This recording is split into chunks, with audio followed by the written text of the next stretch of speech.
Bismillahirrahmanirrahim. Anugerah yang luar biasa hari ini dipertemukan oleh Allah Subhanahu wa Ta'ala. Mudah-mudahan yang hadir semuanya Allah berikan umur yang panjang, rezeki yang berkah, suami yang sayang, anak-anak yang soleh-solehah. Mudah-mudahan kelak kita dikumpulkan semua di jannah. Amin ya rabbal alamin. Tak lupa selawat dan salam kita sampaikan kepada kekasih kita Rasulullah Sallallahu Alaihi Wasallam, di mana beliau bersabda, ittaqillaha haitsu ma kunta wa atbi'i sayyi'atal hasanata tamhuha wa khuliqin nasi bi khuluqin hasan. Artinya apa ibu-ibu? Bertakwalah kepada Allah di mana saja. Di masjid, di luar masjid, di kantor, di luar kantor, di rumah, di luar rumah. Pesan beliau, bertakwalah kepada Allah di mana saja. Yang kedua apa? Ikutilah keburukan dengan kebaikan, maka keburukan itu akan terhapus. Indah ya Bu. Yang ketiga apa? Wa khaliqin nas bi khuluqin hasan. Berbuatlah baik atau berakhlak yang baik kepada orang-orang sekitarmu. Dari wajah-wajahnya orang baik semua insya Allah. Amin. Namun kadang-kadang masih galau ya Bu. Pernah galau Bu? Pernah galau. Maka hari ini panitia ngasih tema ngeri-ngeri sedap Bu. Panitianya keren ngasih temanya ngeri-ngeri sedap. Temanya apa Bu? Ada yang ingat? Nah, sulit bahagia. Kita duduk di sini ngecek sama-sama ya Bu.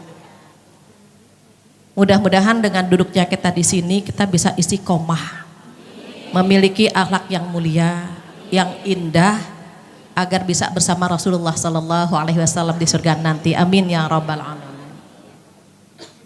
Berbicara ini ada dua hal. Berbicara tentang kebahagiaan dan ketenangan. Kalau ibu nyari ayat tentang bahagia itu sulit. Tapi nyari ayat tentang ketenangan itu banyak. Apa kata Allah? A'udzubillahi minasyaitonirrajim. Ala bidzikrillahi tatmainnul qulub. Ingatlah dengan berzikir hatimu tenang. Namun kita lihat akhlak itu buah dari keimanan dan ibadah kita. Saya buat ilustrasi misalnya ini akidah ya Bu, ini akidah. Ini ibadah, maka hasilnya adalah sebuah akhlak yang mulia. Mengapa demikian? Karena ketika Rasulullah Shallallahu Alaihi Wasallam menganjurkan kita berakhlak mulia, beliau menyebutnya apa Bu? Man kana yu'minu billahi wal yaumil akhir, begitu Bu. Barang siapa yang beriman kepada Allah dan hari kiamat, maka diam atau berkata baik. Fal yaqul khairan aw liyasmut, berkata baik atau diam. Begitu juga ketika terkait dengan tetangga, terkait dengan tamu, dimulai dengan kalimat apa Bu? Man kana yu'minu billahi wal yaumil akhir.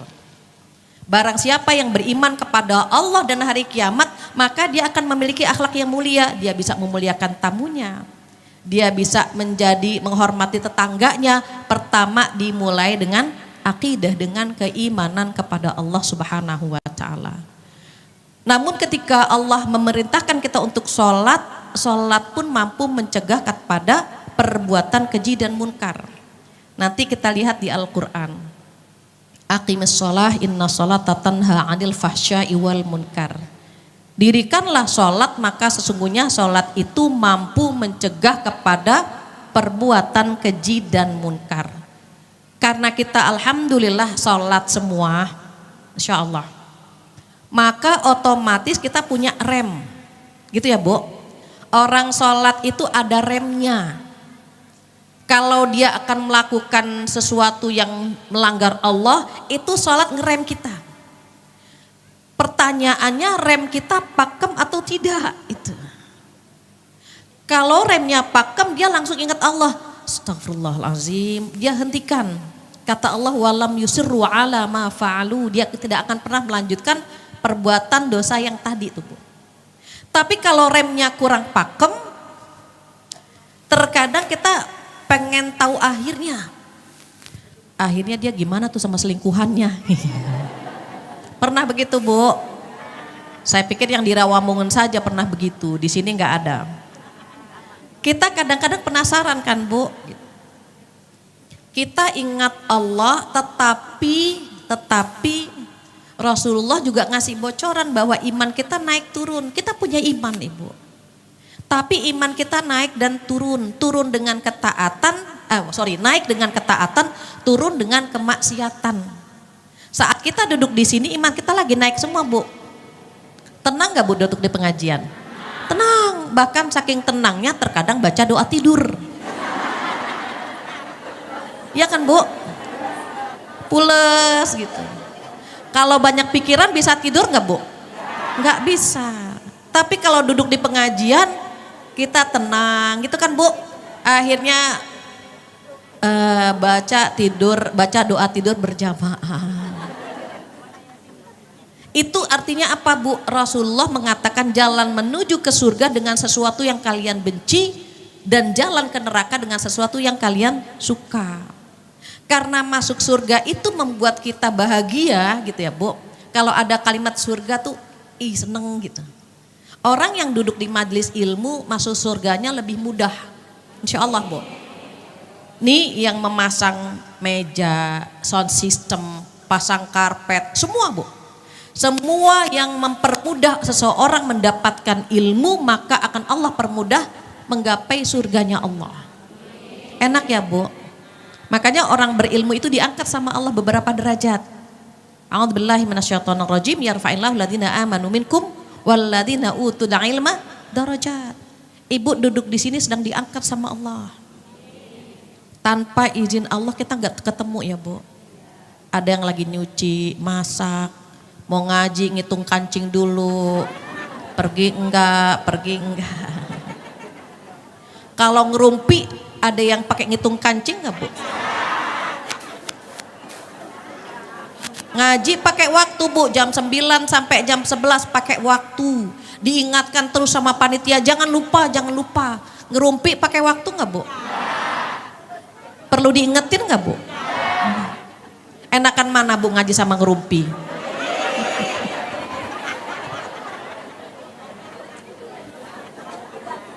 Karena kita kecenderungan berbuat dosanya lebih besar gitu ya Bu. Maka Rasulullah Shallallahu Alaihi Wasallam menyampaikan pesan kepada kita, bu'ithtu liutammima makarimal akhlak. Aku diutus kata beliau untuk menyempurnakan akhlak. Kalau akhlak umat Nabi Muhammad ada 3 Bu. Kalau akhlak Rasulullah di atas rata-rata. Akhlak beliau dikatakan dalam surat Al-Qalam, a'udzubillahi minasyaitonirrajim, wa innaka la'ala khuluqin 'azim. Sesungguhnya engkau ya Rasulullah Sallallahu Alaihi Wasallam memiliki akhlak yang sangat agung, akhlak yang sangat mulia. Hanya para nabi yang diberikan akhlak mulia. Beliau dokter sejati, nggak ada penyakit hatinya. Kalau kita kadang-kadang jadi dokter, kadang-kadang jadi pasien, ya Bu. Tapi apakah nggak boleh kita memberikan solusi obat? Kan boleh ya Bu. Contoh, anak tetangga batuk-batuk kita kan bilang, Mbak kemarin anak saya batuk-batuk dikasih obat ini cocok. Even kita bukan dokter boleh kan Bu? Boleh. Jangan nunggu jadi dokter baru bisa ngobatin orang lain, tidak. Walaupun kita pasien gitu Bu, tapi kadang-kadang kita perlu jadi dokter. Kenapa? Karena kalau nunggu jadi pasien, setor tunai kita nggak banyak. Gini, wajahnya kan wajah-wajah cool, hafal qul huwallah gitu ya. Qul a'udzu birabbil falaq, qul a'udzu birabbin nas. Kelihatan ya wajahnya cool semuanya. Tapi bisa naik kan ke surat Al-Asr ya. Itu ketika Allah bersumpah demi masa, bersumpah demi waktu asar. Jadi Bu kalau Allah bersumpah demi waktu, demi makanan, demi tempat, itu yang disebut sama Allah tuh mulia semua. Yang waktu sholat yang disebut hanya 2, wal fajri dengan wal asri. Kalau setelah waw barisnya kasroh itu artinya demi. Gitu Bu. Ketika Allah bersumpah demi waktu fajar, betapa pentingnya waktu fajar. Makanya sholat qobliyah 2 rakaat kan pahalanya dunia beserta isinya. Kayak kita Bu. Begitu juga dengan mengamalkan surat wal asr. Jadi demi waktu asar, wal asri innal insana lafi khusr. Allah menyamaratakan semuanya, seluruh manusia dalam kondisi rugi, semuanya Bu rugi. Kecuali yang mana? Melakukan 4 hal. Nah kalau kita melakukan 4 hal ini kita bahagia nih Bu. Apa yang pertama? Yang pertama illal ladina amanu. Yang pertama iman. Iman ini tadi kaitannya dengan akhlak kan Bu? Oke. Ganti mic ya Bu, lebih enak mana Bu? Mbak Eva tahu aja. Jadi ketika Allah menyebut semua manusia rugi kecuali jika melakukan 4 hal. 4 hal apa saja? Illal ladina amanu, iman. Iman itu memiliki energi, memiliki tenaga. Ibu perhatikan di dalam Al-Quran perintah sholat, perintah puasa, perintah menjaga keluarga dari api neraka yang dipanggil sama Allah, wahai orang-orang yang beriman. Allah gak memanggil wahai manusia, enggak. Yang dipanggil hanya orang-orang beriman saja, karena orang beriman itu kalau mendapatkan seruan dari Allah itu langsung Bu, dikasih energi, dikasih tenaga. Sama ibu-ibu sholat di sini ketika diumumkan ada pengajian langsung datang. Apa yang membuat kita datang ke tempat ini? Iman.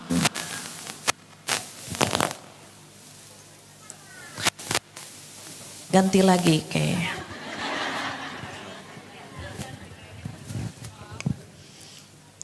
Mic nggak apa-apa Bu. Kedengeran nggak Bu ini? Oh di belakang nggak kedengeran. Bener yang tadi katanya. Oh karena kresek-kresek. Ini nggak kresek-kresek kan Bu? Ibu nggak suka yang kresek-kresek memang. Jadi gini. Kalau usia seperti kita 40 ke atas itu katanya perlu contoh. Kalau nggak pakai contoh ilmunya ngambang. Ini kan wajahnya tajir melintir semua nih. Amin. Punya nomor rekening dong Bu. Iman itu seperti membuka nomor rekening gitu ya Bu. Iman itu seperti membuka nomor rekening. Ibu punya uang, terus uangnya nggak ditabung gitu ya Bu, karena nggak ada nomor rekening, kira-kira bisa diambil nggak uangnya? Nggak bisa. Hidup kita sejujurnya sedang transaksi dengan Allah Ibu. Ketika kita beriman, bahasa anak sekarang login, udah login, udah syahadat, udah beriman. Ada yang mu'alaf nggak di sini? Yang mu'alaf tuh baru login. Kalau ibu kayaknya turis turunan Islam. Maaf ya Bu, banyak singkatan biar ngapalnya gampang. Jadi ketika kita punya iman itu kita buka nomor rekening gitu ya Bu. Cukup gak punya nomor rekening kalau gak ada uangnya? Gak cukup. Maka kata Allah illal ladina amanu wa amilus sholihat. Wa amilus sholihat ini setor tunai Bu. Ibu setor 1 juta, 2 juta, 5 juta, 10 juta. Itu apa? Amal soleh kita. Jadi ketika kita duduk di sini kita sedang setor tunai. Tergantung niatnya macam-macam. Kalau niatnya baik, setor tunainya besar. Cukup gak kita setor tunai saja? Nggak cukup Ibu. Kenapa tidak cukup? Karena kita tidak memiliki ibadah yang luar biasa. Sholat gak khusuk-khusuk banget kan Bu? Baru 2 rakaat bingung nih ketiga apa keempat. Sholat gak khusuk-khusuk banget. Sama suami gak taat-taat banget. Ya Bu. Ibadah gak rajin-rajin banget. Ngerumpi rajin banget. Setor tunainya sedikit. Gitu ya Bu. 1 juta, 2 juta. Nah, kita butuh transferan dari orang lain, itu Bu. Transferan itu adalah tawasau bil haqqi wa tawasau bis sabr. Saling memberi nasihat, saling menasehati, saling mengingatkan. Yang ketiga, menasehatinya dengan benar, yang benar-benar aja. Kalau menasehatinya untuk selingkuh nggak benar. Kenapa? Di zaman sekarang banyak istri yang bisa menenteramkan hati suami orang, tapi tidak bisa menenteramkan hati suami, gitu kan Bu? Enggak, di sini enggak Bu.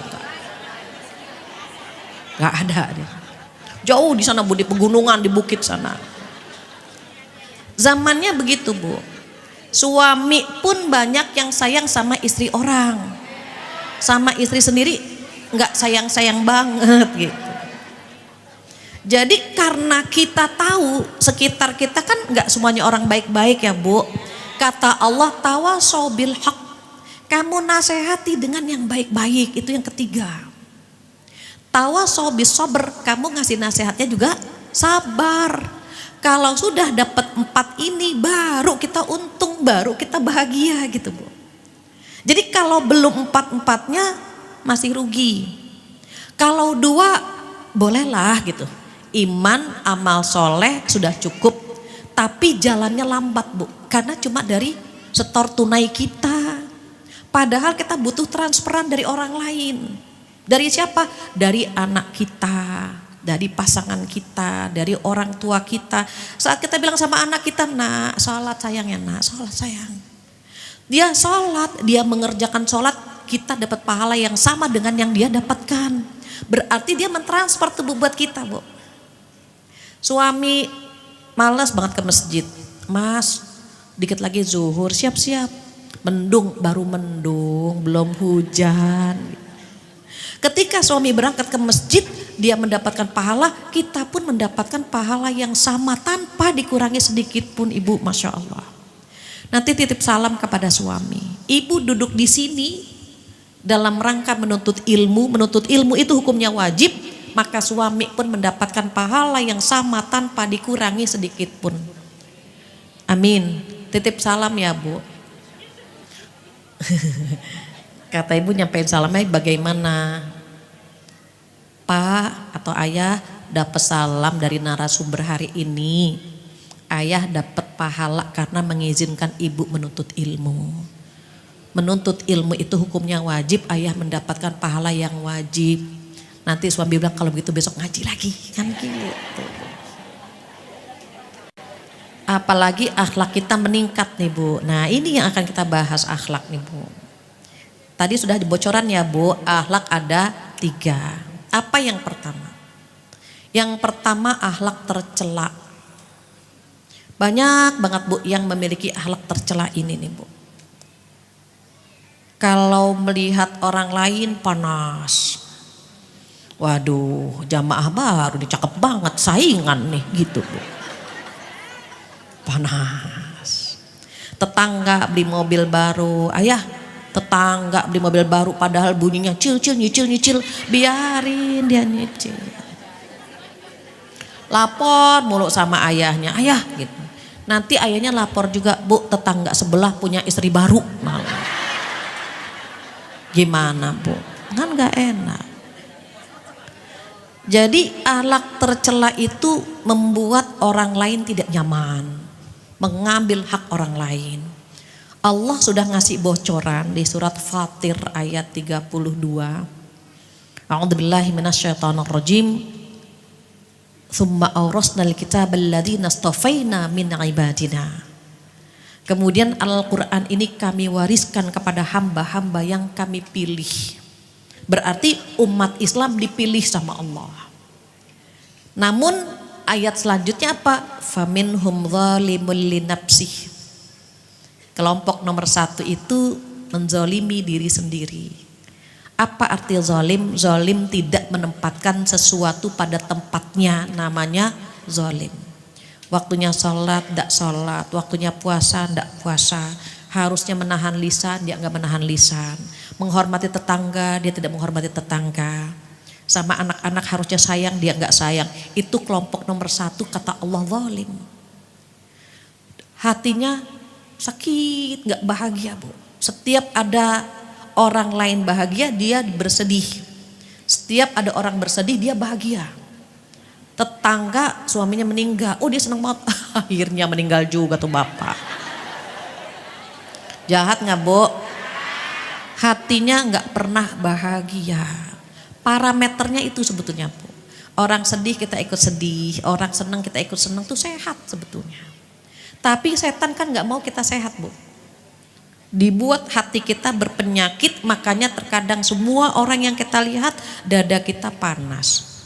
Suami istri jalan ke mall, suaminya ganteng, istrinya pas-pasan, kita komentari. Padahal istrinya biasa-biasa aja, ya oh biasa. Tapi suaminya ya Allah.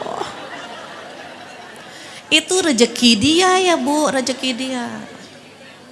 Padahal dia biasa-biasa aja tapi suaminya 3T, takwa, tampan, tajir. Kita yang cakep suami kita 3T juga, tua, tulalit, tertindas gitu. Bahagia nggak Bu? Enggak Bu, enggak bahagia. Nanti lihat status temen, Masya Allah dia lagi jalan-jalan, ya Allah. Suaminya sayang banget ya, Saki, bahagia nggak Bu begitu? Enggak. Namanya di sosmed yang diposting itu yang enak-enak, dia pencitraan Bu. Di foto, di posting dia lagi makan di luar, padahal mungkin dia lagi nelor ceplok, lagi goreng telur ceplok. Bisa nggak Bu? Bisa. Dia posting lagi jalan-jalan ke puncak, padahal dia lagi rebahan, kedinginan, meriang. Bisa Bu. Kalau hati kita ndak seneng gitu Bu ya dengan orang lain, nggak akan bahagia Bu.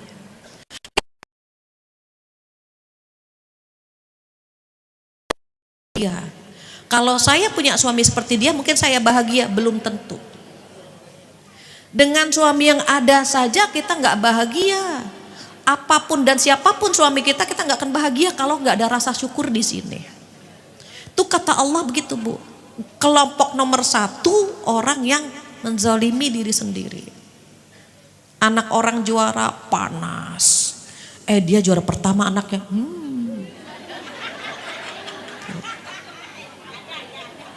Ada kan Bu? Suaminya sayang banget. Dia cantik banget, oplas. Gak pernah bahagia. Itu akhlak standar tuh Bu. Yang kata Allah zalim terhadap dirinya sendiri, gak bahagia ya. Kalau sekarang nauzubillah mungkin pernah ya Bu begitu, naikin kedua Bu, naikkan ke kelas 2. Apa kata Allah? Wa minhum muqtasid. Nah itu. Dan yang kelompok nomor 2 itu pertengahan. Jadi kita karena tadi akhlaknya tercela, standar kan Bu. Nah yang standar itu kalau dicubit nyubit lagi gitu Bu. Kalau dipukul mukul lagi, itu standar. Boleh nggak sih? Boleh kalau membalasnya standar. Membalasnya standar boleh. Yang menjadi masalah terkadang membalasnya nggak standar Bu. Dicubitnya pelan, nyubitnya melintir. Gitu kan Bu. Cinta ditolak dukun bertindak. Enggak standar Bu. Kata Allah ada yang begini nih, muqtasid, pertengahan, STMJ. Sholatnya terus, maksiat jalan. Nah itu. Ada yang bilang, Bu Fatia, gimana saya kalau sholat pikiran kemana-mana? Gak apa-apa, sholat aja. Walaupun pikiran kemana-mana, daripada kemana-mana nggak sholat. Terus aja gitu, terus Bu. Itu yang bikin rem kita, maaf ya Bu, rem kita kadang-kadang pakem, kadang-kadang loose gitu, itu Bu. Sholat kita itu Bu, yang bikin kita kadang-kadang, nauzubillah ya Bu, hati tuh cut gitu. Ibu pernah melihat orang pemain bola, bola itu kan bola tendang Bu, kan ada yang putih, ada yang hitam gitu ya Bu. Ketika pemain bola nendang bola, kadang-kadang putihnya di atas gitu kan Bu. Kadang-kadang yang hitamnya di atas. Hati kita begitu sebenarnya Bu. Kadang-kadang ikhlasnya di atas, kadang-kadang riaknya yang di atas. Terus aja Bu, sholat saja, karena sholat ini ngerem kita. Walaupun orang komentar macam-macam, jalan aja terus. Gayanya ngaji padahal gak apa-apa Bu.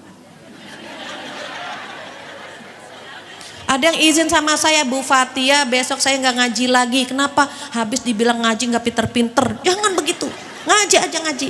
Yang ngaji saja gak pinter-pinter, apalagi yang gak ngaji. Ibu kenapa jawabnya nafsu banget?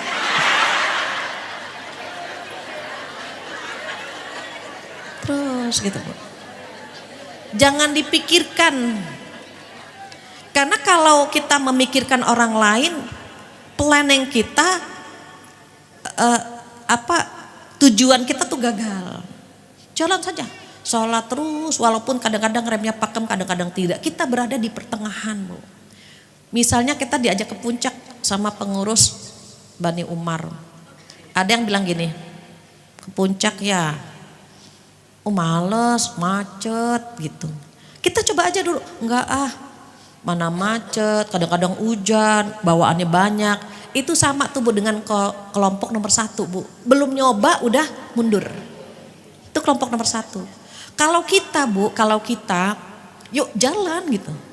Walaupun nanti di tengah-tengah istirahat. Kita begitu kan Bu kalau ibadah. Kadang-kadang duhanya rajin, tahajudnya rajin. Kadang-kadang gak duha dulu kali Allah juga tahu kita capek. Suka istirahat kan Bu? Ya Allah mau qobliyah malas banget, dengkul lemes. Mau ngaji gitu Bu. Antara sholat sama makan kita kadang-kadang dahulukan mana Bu? Allah juga tahu kita lapar ya Allah. Pernah begitu Bu? Kita di situ STMJ Bu, sholatnya terus tapi ada yang masih nanti kan gitu Bu. Tapi minimal kita udah berangkat menuju ke puncak tadi walaupun di tengah-tengah istirahat. Nanti kita berusaha melanjutkan perjalanan ke level berikutnya. Kenapa? Karena memiliki akhlak yang ketiga, akhlak yang terpuji. Ini orang pilihan semua Ibu, orang pilihan semua. Dikatakan oleh Allah di surat itu, di surat Fatir, wa minhum sabiqun bil khairati biidznillah. Kelompok nomor 3 adalah orang-orang yang bergegas kepada kebaikan, tapi ada ujungnya Bu, dengan izin Allah. Duduk di sini dengan izin Allah Ibu. Kalau tiba-tiba kita sakit, nggak bisa kesini kan Bu. Jadi ketika kita memiliki akhlak standar, pengen banget ke akhlak berikutnya, ke akhlak yang terpuji. Orang yang memiliki akhlak terpuji itu dipilih sama Allah karena memang dia minta Bu, dia minta. Tugas kita itu kan Bu, duit. D-nya doa, ya Allah berikanlah hiaslah diriku dengan akhlak terpuji ya Allah. Ya Allah tenangkan hatiku, hilangkan penyakit hati dari diriku ya Allah. Itu doa Bu, tapi ada U-nya kan duit, D-nya doa, U-nya usaha. Gimana caranya biar hati kita bersih, akhlak kita terpuji? Kumpul dengan orang-orang solehah seperti ini, Masya Allah. Ini wajah-wajah sabar semuanya. Nggak tahu di rumah, saya nggak tahu ya Bu, di sini sabar. Ngaji 2 jam gonta-ganti kaki udah berapa kali Bu? Sabar.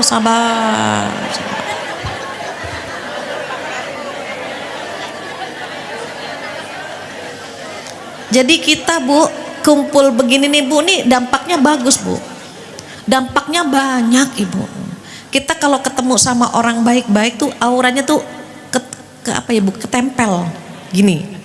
Kita main di dekat lumpur, kita udah hati-hati nih Bu, ya kecipratan juga gitu kan Bu. Sama kalau kita ke tempat yang penuh berlian, aduh nggak pengen berlian, bohong banget ya Bu, nggak mau berlian ya Bu. Tapi kecipratan kena itu berteman dengan orang baik seperti itu. Nah, salah satu usaha kita adalah duduk di majelis ilmu agar kita menghias diri kita dengan akhlak yang baik. Karena Rasulullah itu mengajarkan kita demikian. Kalau beliau di mana? Oh, akhlak beliau di atas rata-rata Ibu. Akhlak beliau itu akhlak yang agung, yang mulia, bukan lagi tercela, bukan standar, bukan terpuji. Akhlak beliau di atas rata-rata, Ibu. Akhlak beliau agung. Kalau orang punya akhlak terpuji saja sudah capek. Dianya sabar, yang melihat nggak sabar, gitu kan Bu? Ngalah itu capek kan Bu? Memaafkan itu susah. Itu tapi akhlak terpuji. Kata Allah di surat Al-Imran ayat 134 135. Itu contoh akhlak terpuji apa Bu? A'udzubillahi minasyaitonir rajim. Alladzina yunfiquna fis sarra'i wad dharra. Itu yang pertama. Contoh akhlak terpuji yang diberikan oleh Allah kepada orang-orang bertakwa itu selalu bersedekah di waktu lapang dan sempit. Kalau hati kita tidak bahagia, Ibu coba sedekah. Bahagiakan orang lain, berbagi. Contoh kita makan enak sendirian, makannya melangak-melongo gitu, lihat-lihat. Itu kan Bu. Tapi kalau makan bareng-bareng sama temen, enak ya, iya, enak gitu kan. Kita bisa cuma, makasih ya teh, ditraktir, iya, makasih sama-sama gitu kan Bu. Kita ketika mentraktir nggak usah bilang sedekah, Allah sudah catat tuh Bu. Kita ngebahas yuk biasa sedekah, ya Allah Bu, itu baksonya nyangkut Bu di sini. Nggak usah bilang sedekah, Allah sudah mencatatnya sebagai pahala sedekah. Ketika kita membahagiakan orang lain, hati kita bahagia nggak Bu? Pagi-pagi saja kita bilang sama teman kita, Assalamualaikum, tuh. Senyum, wajah kita berseri-seri di hadapan saudara kita, itu udah sedekah Bu. Sedekah yang paling mudah adalah tersenyum. Yang penting ada temannya, jangan sendiri. Jadi indah ya Bu, hati kita senang, Assalamualaikum, waalaikumsalam, tuh bahagia tuh Bu hati kita. Terus yang kedua kata Allah apa? Wal kadhiminal ghaidh. Yang kedua biar hati bahagia, mampu menahan amarah. Tetapi sayangnya kita bangga banget kalau jadi pemarah. Dia nggak tahu saya bisa marah gitu ya Bu, bangga banget jadi pemarah. Kayaknya kalau nggak marah-marah kita kayaknya cemen gitu. Sama suami apalagi Bu, galak banget. Sampai suami takut berbilang, Bu apa? Nggak jadi gitu. Takut sama istrinya, takut. Suami itu kan di luar singa, pas masuk ke rumah jadi kucing. Perempuan di luar malu-malu kucing, di luar seperti singa. Kalah suami kita. Maka saat kita mampu menahan amarah sama anak kita, sama suami kita, tahan Ibu. Kenapa? Jangan memperbanyak marah. Karena kita nggak pernah tahu ya Bu, boleh jadi kita akan meninggalkan mereka atau mereka meninggalkan kita Bu. Kalau kita marah, nyesel Bu. Ibu pernah marahin anak terus tiba-tiba anak tidur, nyesel nggak Bu? Nyesel. Ya Allah kita ciumin, yang marahin kita, yang nyesel kita. Apalagi anak itu tuh gitu ya Bu ya, tidur, wah kita ikut nangis. Salah sendiri, kenapa marah-marah tadi? Orang marah itu awalnya puas, tapi setelahnya menyesal Bu. Maka di dalam Al-Quran ada yang disebut dengan ketenangan, bukan kebahagiaan. Tenang Bu, tenang. Kalau misalnya anak kita minta kita tenangkan hatinya, terus dia tidur, kita nggak nyesel. Tapi kalau kita marahi, nyesel. Mohon maaf Ibu kalau lagi debat, ngobrol keras dengan suami, bilang sama suami, ayah nggak usah keras-keras bicaranya. Semakin keras suara kita, semakin jauh hati kita. Bikin jembatannya perlu jembatan yang panjang. Semakin keras lagi, semakin jauh lagi hati kita, susah. Tapi kalau misalnya marahnya tetap santun ya Bu, ada marah santun, ada. Bilangnya pelan, tapi isinya jelek banget gitu kan Bu. Kalau udah kata-katanya kasar, nadanya tinggi, kan 2 kali Bu kita sakit hatinya. Jadi kalau misalnya, ini mohon maaf buat kita yang masih punya suami, bersyukurlah. Banyak orang yang pengen punya suami seperti suami kita sebetulnya, Bu. Jadi jangan biarkan suami kita meninggalkan rumah dalam kondisi marah. Karena di luar sana banyak yang menenteramkan. Jangan. Banyak banget. Jadi gimana dong? Sayang. Kalau dia mau berangkat, tuh Bu, taruh antar ke pintu gini. Hati-hati ayah. Tenang gak Bu begitu Bu? Tenang. Yang dia lihat tangan kita yang terakhir. Ini kita lagi di dapur. Bu, ayah berangkat. Ya, yuk, assalamualaikum, waalaikumsalam. Ternyata terjadi apa-apa di jalan, nyesel nggak Bu? Nyesel Bu. Kalau bisa cipika, kalau dia mau pergi jauh Bu, cipika-cipiki, cium tangannya, gitu Bu. Ini Bu berangkat ya, udah. Kalau terjadi apa-apa nyesel Ibu. Anak pun demikian. Biar hati kita bahagia, ada yang harus diperbaiki dengan akhlak kita. Dengan anak-anak, dengan pasangan.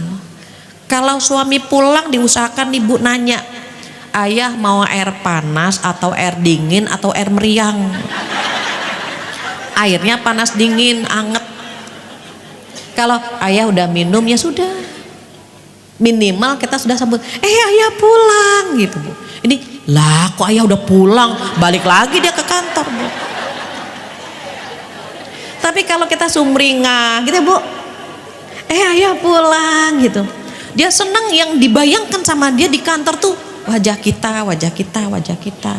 Rasulullah Shallallahu Alaihi Wasallam kalau punya masalah Bu, yang dibayangkan, yang dipikirkan adalah wajah Khadijah. Mengapa? Karena kalau sudah ketemu dengan Khadijah radhiyallahu anha, setengah masalahnya selesai. Suami kita punya masalah, ngelihat kita tambah masalah lagi. Gimana caranya biar berkurang gitu ya Bu? Itu dibersihkan hati kita. Kenapa? Kita pengen dapat kelompok nomor 3 yang bergegas kepada kebaikan. Nah, suami mau pulang nih gitu Bu. Suami pulang nih dandan. Ini mau ke pengajian cantik kayak ratu. Di rumah ada yang bilang kayak pembantu, pakai daster, banyak lubang anginnya. Kesian suami kita. Malam hari seperti hantu, pakai masker. Kayak susar ngesot kita, rambut diriap, ngeri Bu. Sekarang kita rubah, suami mau pulang. Ini kan akhlak Bu sama suami Bu. Gitu ya. Lihat jam langsung dandan. Ini rambut belah kanan, besok belah kiri. Ini istiqomah banget belah kanan terus. Dari lahir sampai meninggal. Fotonya sama. Jangan Bu. Siapa sih suami kita, pintu surga kita lewat dia Ibu. Jadi kalau mau marah udah kita dengerin aja. Kalau masih bisa sabar ya Allah, dia surgaku gitu Bu. Kata setan lawan. Enggak udah ngaji gitu Bu. Enggak mau, kemarin belum ngaji, ngelawan, sekarang udah ngaji, enggak jadi kita Bu. Sampai suami bilang, ibu kok sekarang jadi solehah banget, korban pengajian. Tenang, ngalah itu tenang Bu. Apalagi nanti suami ngeliat, Masya Allah gitu ya Bu, dia nyesel marahin kita, dia ciumin kita, dia yang nyesel kan Bu, kitanya kan enggak Bu. Jadi tahan amarah kita, jangan bangga jadi orang pemarah gitu. Kata Allah apalagi wal afina 'anil nas, memaafkan kesalahan orang lain. Itu ciri akhlak terpuji yang harus kita kejar tuh Bu. Orang memaafkan itu tenang Bu. Tapi kalau dendam, lain kali saya bikin dia malu gitu Bu. Kesel aja di sini kan Bu. Beda sama kalau dia maafin. Mbak gimana? Udah saya maafkan gitu. Udah saya maafkan. Temennya bilang, dia kamu maafin, jangan mau gitu. Kalau temennya baik, Mbak Masya Allah ya bisa memaafkan, iya. Kalau yang nggak baik, kalau saya jadi Mbak nggak akan saya maafin itu orang, gitu kan Bu. Itu kompor cawang banget Bu. Dia nggak mau. Kenapa? Ciri-ciri orang bertakwa kan mampu memaafkan kesalahan orang lain. Dulu ada seorang guru Bu, kita pernah dengar ceritanya ya Bu. Guru SD bilang sama muridnya gini, anak-anakku besok bawa kentang dan ditulis kentangnya dengan nama-nama yang pernah menyakiti kamu, yang kamu gak suka. Ada yang bawa kentang 1, ada yang 3, ada yang 5, ada yang 7 Bu. Bangga banget bawa kentang 7. Ditulis namanya Bu, ada Susi, ada Lina, ada si Budi, ada gitu ya Bu ya. Pokoknya semua yang pernah melukai dia tulis di kentang itu. Kata Pak gurunya, letakkan kentang-kentang itu di kantong plastik. Taruh Bu di kantong plastik, kemudian kata gurunya apa? Gantungkan di leher. Seminggu lagi kita ketemu, ini yang di leher jangan dilepas. Nah lu. Seminggu tumbuh kentang di leher, berat kan Bu, yang buat 7 apalagi Bu. 3 hari tuh kentang busuk baunya, astagfirullahaladzim. 5 hari lebih bau lagi, sampai seminggu. Pelajaran berikutnya Pak gurunya nanya, bagaimana adik-adik? Enak? Gak enak Pak guru, gak enak. Baunya bagaimana kentang busuk? Baunya gak enak Pak guru. Sekarang letakkan di atas meja. Mereka buka tuh Bu, dilepas, ditaruh di atas meja. Enak gak leher kalian? Enak Pak guru, enak, ringan. Apa kata Pak gurunya? Begitu juga memaafkan. Kalau memaafkan hati kamu tenang. Tapi kalau kamu menyimpan dendam, menyimpan luka, hati kamu gak akan pernah tenang. Tapi gimana Bu caranya? Kan susah melupakan kesalahan orang lain. Yang pertama, ini tip biar kita sama-sama bisa melupakan. Yang pertama, biar bisa memaafkan. Ya Allah, yang terjadi adalah atas izinmu. Gitu ya Bu. Tiba-tiba ada orang yang datang ke kita terus ngomongnya nyelekit, astagfirullahalazim tuh Bu. Itu kan atas izin Allah kan Bu. Dia dikirim Allah menguji kesabaran kita. Kita mau sabar atau enggak, kita mau melupakan atau tidak. Yang pertama kita yakinkan diri bahwa ini atas izin Allah. Allah lagi nguji kita sabar atau tidak, itu yang pertama. Yang kedua, saat hati kita sedang terluka, sesungguhnya pada saat itu Allah sedang menggugurkan dosa-dosa kita. Dia ngomong A atau B, astagfirullahaladzim ya Allah, tutur katanya tajam banget ya Allah, astagfirullahaladzim. Kita yakin orang sedih, orang capek, orang terzolimi, orang terluka, pada saat itu Allah sedang menggugurkan dosa-dosa kita. Dosa kita banyak, makanya mau mendaki ke atas agak sulit. Perlu digugurkan dosa-dosa tersebut Bu. Kayak tadi Bu, orang lagi mau mendaki kan Bu. Kalau tentengannya banyak, ranselnya banyak, belum lagi tikar, belum lagi makan, berat banget. Jalannya cepat atau lambat Bu? Lambat. Sama halnya dengan dosa-dosa kita. Allah mau mengangkat derajat kita, tapi dosa kita banyak banget. Digugurkan oleh Allah lewat ujian yang kita hadapi sekarang. Di antaranya orang yang melukai hati kita, orang yang menyakiti kita, bahkan terkadang nauzubillah ya Bu, pasangan kita mungkin gitu, dia nggak sengaja melukai tapi kita terluka. Saat kita yakin bahwa ini adalah pengguguran dosa, oh kita kan alhamdulillah digugurkan dosa-dosa kita gitu. Allah itu pasti tahu bagaimana cara menggugurkan dosa yang ada di badan kita. Dijewerlah kita, gitu ya Bu. Terlalu banyak dosa. Jadi kalau ada orang melukai, itu ujian kecil yang kita sedang berusaha untuk memaafkannya. Kenapa? Surga balasannya Ibu. Perempuan jika disakiti, itu lupanya lama banget Bu. Apalagi jika yang menyakitinya adalah orang yang paling dia cintai, itu lama. Makanya terkadang kalau ada orang curhat, ada orang DM Bu di Instagram, itu ibu-ibu tuh hafal tanggal 10 November jam 10 pagi suami saya bilang begini. Saya bilang, ibu bawa buku diary gitu? Enggak, hafal bu. Atau ada orang telepon, Bu Fatia, suami saya pada tanggal 7 Agustus jam 4 sore. Ya Allah bu, hafal jam, tanggal, bulan, tahun. Dia hafal semua. Kenapa? Karena yang melukai dia adalah orang yang paling dia cintai. Dan orang-orang besar, orang-orang hebat diujinya lewat orang-orang terdekat. Jadi kalau ada anak kita, suami kita, adik kakak kita melukai, Masya Allah, kita bilang Allah lagi gugurin dosa. Masalahnya kita terkadang gak mau digugurkan dosa kita. Kita langsung balas. Padahal kita mau diangkat sama Allah, aduh dikit lagi di ke level berikutnya. Sayangnya gak kuat kita bu. Akhirnya kita membalasnya balik lagi ke akhlak standar. Padahal kita mau diangkat sama Allah dengan akhlak terpuji kita. Tapi kita belum kuat, belum mampu. Sehingga kadang-kadang kita gelisah, kadang-kadang kita bahagia. Kata Rasulullah, ciri-ciri dosa begitu bu. Mahak. Hak itu bikin kita gelisah. Kadang-kadang pengen nangis tanpa sebab. Pernah bu begitu bu? Gelisah. Sholat lambat aja bu. Itu gelisah itu. Orang baik-baik begitu bu, ditegur lewat hatinya. Dia gak bahagia, dia gak tenang gitu. Ya Allah kenapa ya gelisah ya? Kita ingat-ingat, oh iya saya tadi sholatnya terlambat. Itu pasti gelisah. Kadang-kadang ya Allah kenapa ya hati saya kok gak tenang gitu. Oh iya tadi saya ngerumpi 2 jam gitu.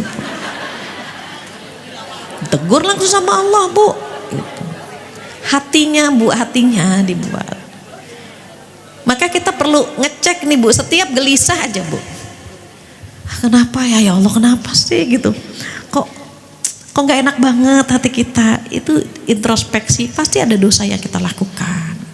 Atau kita melukai hati orang lain. Maka kata Allah dalam surat Al-Imran 134 itu yang keempat ciri-ciri orang bertakwa yang bahagia hatinya. Wallahu yuhibbul muhsinin. Dia selalu menebar kebaikan di mana saja. Orang baik-baik hadirnya disyukuri, kepergiannya ditangisi. Orang tidak baik hadirnya disesali, kepergiannya disyukuri. Akhirnya meninggal juga tuh orang gitu. Kenapa dia nggak baik? Tapi kalau kita lihat orang baik-baik bu, semua orang nangis. Ibu ya Allah kenapa dia orang baik banget ya Allah, kenapa engkau ambil ya Allah, dia baik banget ya Allah, dia sayang sama semuanya, kenapa engkau ambil ya Allah. Kita kehilangan kan bu, kita pengen kayak gitu kan bu gitu. Maka kata Allah, aku suka sama orang yang selalu berbuat kebaikan. Ada kita ada kebaikan di rumah, anak-anak seneng, bunda pulang, suami seneng, orang tua seneng. Kenapa? Hadirnya kita menebarkan kebaikan. Atau ketika kita punya kebaikan, kita transfer orang lain agar berbuat baik juga, kita dapat transferan tuh bu. Maka berusahalah menjadi orang yang selalu menebar kebaikan biar bahagia di sininya. Baru yang terakhir kata Allah, orang baik-baik itu, orang bertakwa itu, jika dia lupa khilaf bu melakukan dosa, maka dia ingat apa? Ingat Allah langsung. Mau melakukan dosa langsung astagfirullahaladzim, nggak jadi. Itu ciri-cirinya begitu. Dia ingat Allah, kemudian dia istighfar dan tidak melanjutkan perbuatan dosa itu lagi. Even dosa itu dosa besar, dia hentikan, nggak jadi bu. Contohnya apa? Di era sekarang kan banyak orang selingkuh. Nenek-nenek juga ada yang selingkuh bu. Nenek-nenek udah giginya hilang semuanya, disampaikan salam bu. Nek dapat salam dari orang sebelah. Giginya udah hilang masih seneng bu. Na'udzubillah. Perempuan itu kan punya penyakit GR. Apa GR? GR. Rioni, ya Allah masih muda aja. Ya Allah udah umur 60 masih muda.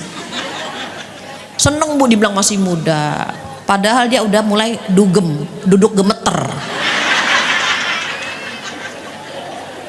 Dia seneng bu dibilang masih muda, masih di WA apa kabar dijawab. Nah tuh Bu, hati-hati. Nanti suami baca dihapus cepet-cepet, hati-hati tuh Bu. Setan itu nggak memandang umur. Makanya dia bilang, Bu Fatia, saya boleh nggak lepas jilbab? Saya sudah nenek-nenek gitu. Saya bilang jangan Bu, karena masih ada yang naksir ibu. Siapa? Kakek-kakek. Ya kan nenek-nenek dikasih sama kakek-kakek Bu, masa berondong gitu ya. Tetaplah pakai jilbab, saya bilang tetap pakai gitu. Minimal kan orang pakai jilbab itu cenderung awet muda ya Bu, karena kan kerutannya nggak kelihatan Bu.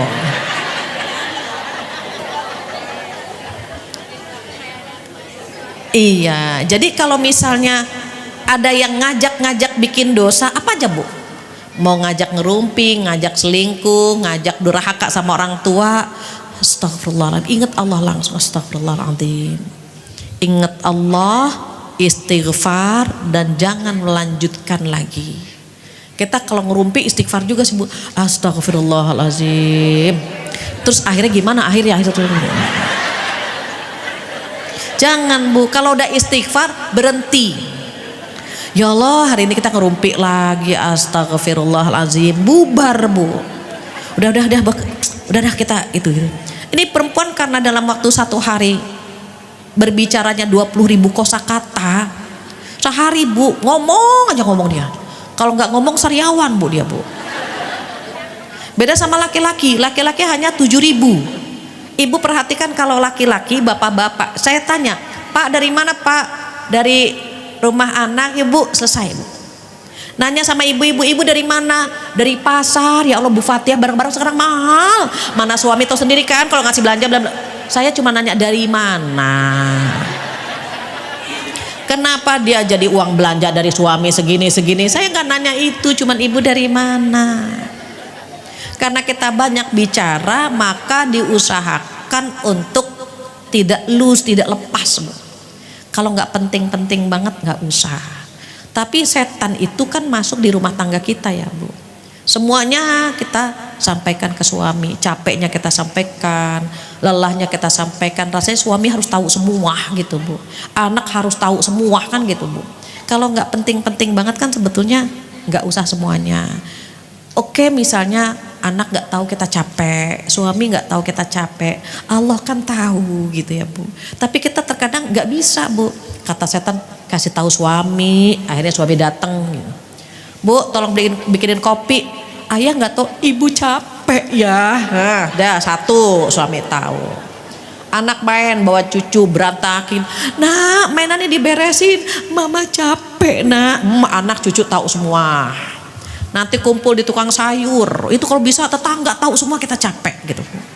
Kenapa? Karena merasa perlu diungkapkan. Sebetulnya nggak semua harus tahu kan Bu. Perlu ada yang disebut dengan ibadah rahasia. Ibadah rahasia itu hanya kita sama Allah yang tahu. Capeknya kita, lelahnya kita, ketulusan kita.